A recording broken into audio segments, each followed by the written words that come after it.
So let's begin discussing monetary policy and our central bank called the Federal Reserve and what it does and how does its effect on the economy. Let's go through some definitions. So we have two concepts, liquidity and solvency. One is liquid when your short-term assets are greater than your short-term liabilities. We'd say that you're liquid. That's the scenario where you have cash or you have checkable deposits in the bank account and you're able to pay all your employees this week. Illiquid is where your short-term assets are less than your short-term liabilities.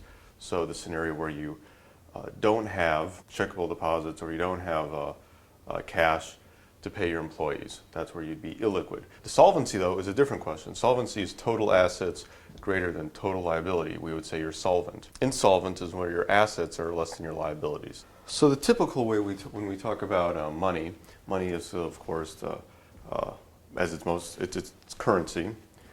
It's used as a common medium of exchange.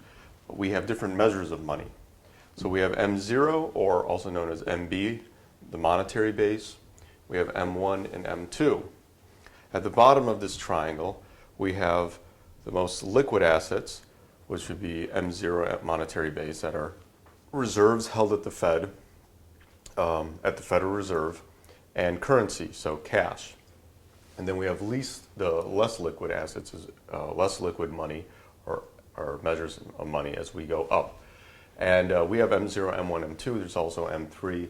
And there's a whole discussion above M2 on what constitutes as money. Federal Reserve is a private entity, a quasi-private entity with a charter, a monopoly charter from the government to create money and manage the money supply.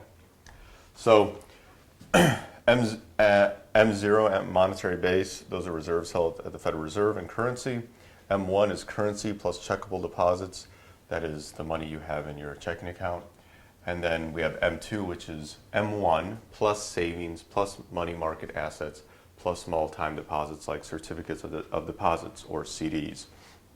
And the most liquid form, of course, is cash. So, when we talk about small time deposits, those are less liquid because liquidity is a question of short-term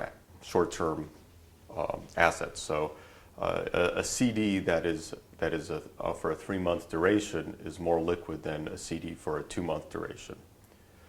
Cash, of course, is more liquid than a CD. So at this point, in order to understand why we draw a triangle and how money expands off the monetary base, please watch the video on fractional reserve banking.